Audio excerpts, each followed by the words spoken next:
friends, welcome back to Happy Heart Gardens. So I am just in my garage doing some up potting, and I thought I would take you along for the ride. So things are going pretty well down here. I'm actually getting close to planting out some of my seedlings in a couple of weeks. I will go ahead and show you all of those in a little while, but first let me show you what I'm doing as far as up potting today.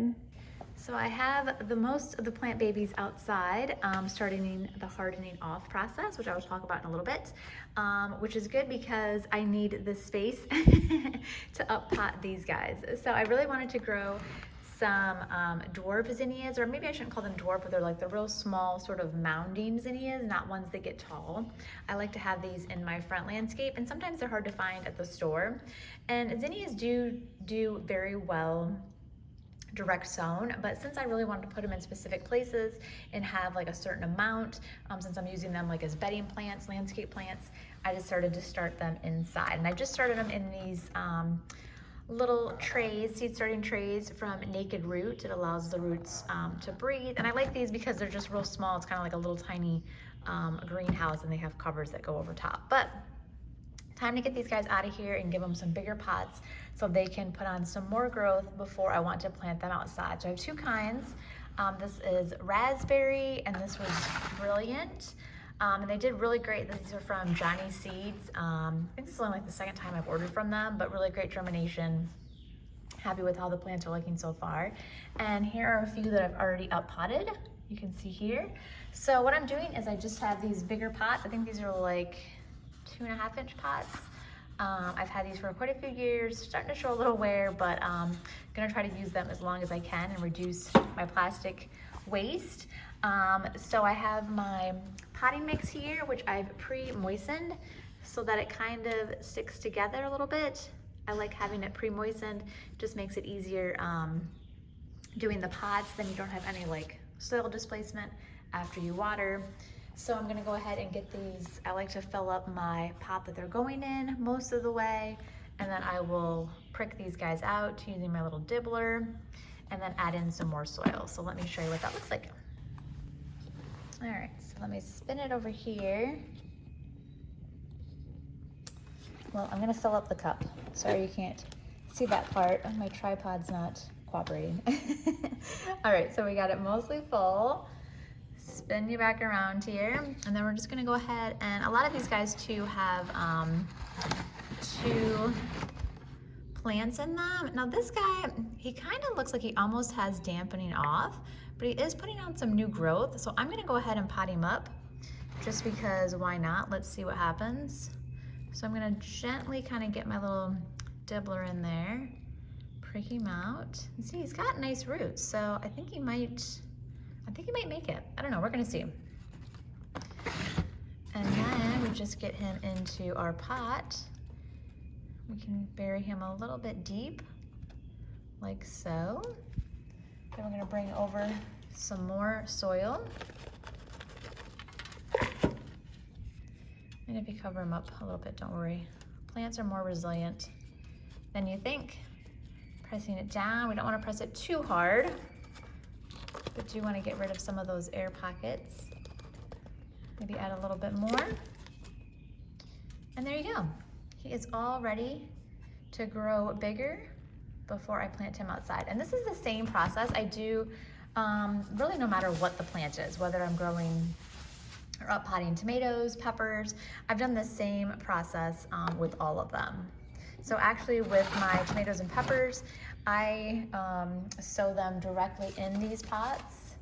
I put quite a few seeds in so that I'll get like 4 or 5, and then I will take them apart as they get to about this age and put them all into their own individual pots. It just kind of saves me space from the get-go. Now let me take you outside and I will show you the seedlings that I already have hardening off. So these guys are hardening off, and if you've never heard that term, that just means we're exposing them to the elements before we just go ahead and plant them directly outside. So they're coming from the garage, and we now need to get them acclimated to the hot sun and all that kind of thing. So what I'll do is I'll start these guys off just at a little bit at a time. Typically I'll start them out in the afternoon and give them like an hour or so, and then I'll just increase that time every day until they're able to stay out here all day long and be completely acclimated to that sun.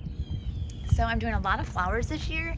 So this is a ton of rudbeckias, brown-eyed Susans, just different varieties. I have just sort of the basic brown-eyed Susan, and then I also have a Goldilocks version, which again stays small and compact, kind of dwarf-like for my landscape. Here we have some calendula. These guys here, this is calendula. The rudbeckias sort of have these fuzzy flowers or fuzzy leaves. I don't know if you can see that. As the calendula has like this smooth leaf. More rudbeckias. These are actually the little dwarf ones, the Goldilocks. They're really sweet flowers, highly recommend. And then these are some echinaceas. These three here, echinacea. And one little parsley. I have a bunch more parsley, but I had room in this tray, so I just stuck him in there. I try to keep things that are kind of like the same height, just so they're getting kind of like the same sun exposure, not getting shaded out. And then moving over to our peppers and tomatoes. So here are my peppers. They're looking pretty good. This is a tomatillo. And I believe that's a tomatillo over there. And then here we have our tomatoes. So I've kind of cut back a little bit on tomatoes and peppers this year just because I have a lot of travel planned.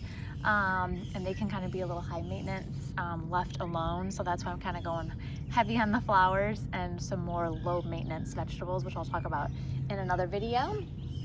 But you can see I have everybody just in these same size pots. Now I could probably up pot the tomatoes and peppers again, but since I'm going to be planting out in like another week, I just leave them in here. If I had longer to go, I would definitely probably up pot them into a bigger size just to give them even more roots and just have them even stronger, healthier plants. But I've done them this way for years and it's worked out great for me. And moving on to our last tray, we have some nasturtiums. Gonna get these guys planted out within the next couple days because they can't go too far into my summer heat. These are kind of like a spring, fall flower for me. A couple more, let's see, this is a pepper, a tomatillo, some more rudbeckias. I have so many of them. And then some different herbs here. What do we got? This is a dwarf oregano, or no, excuse me, a dwarf basil. Another one of my favorites. I just love how small and compact it is. I pretty much just grow this just for the look of it and the flowers. I don't even actually use it as an herb, but I just love the way it looks in the garden.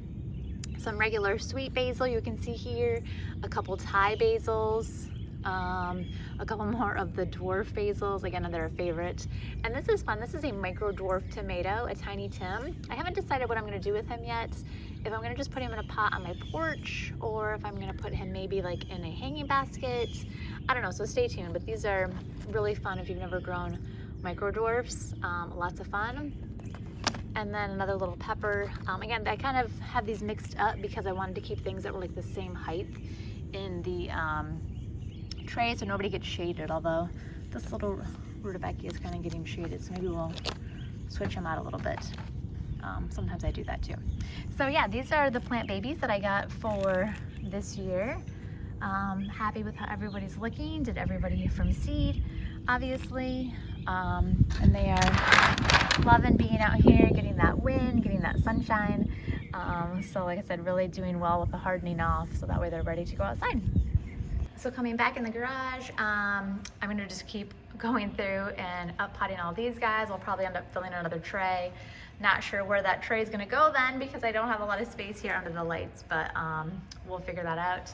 These are some parsleys. I wanna give them their own tray just because they were kind of getting all tangled with the other guys. I'm going to separate this pepper. I got 2 in here, and I just think he'll grow a lot better in his own pot. So I'm gonna go ahead and do that as well. And then these are some things that are not doing great. The parsleys are fine. I have so much parsley. This is prairie purple clover that I had starting from seed. I'm not sure what's happening here. It kind of looks like dampening off there. See that? That looks like dampening off. So I don't know.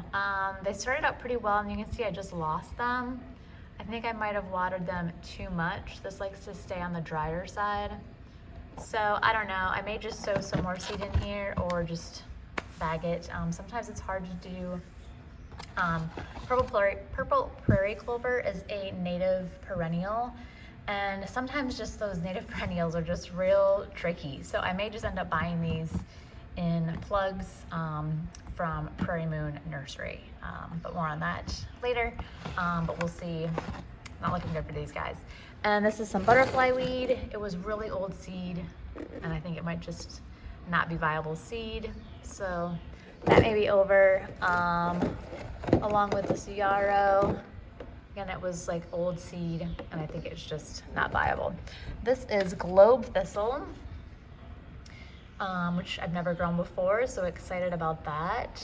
He seems to be doing pretty well. And then of course, some more parsleys, because I have so much parsley, and my ginger, which is sprouting.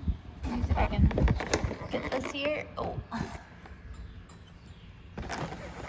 So I did this, oh gosh, I don't know when, these guys here, and they just haven't done anything. But then I went and got a new piece, and he sprouted like instantly.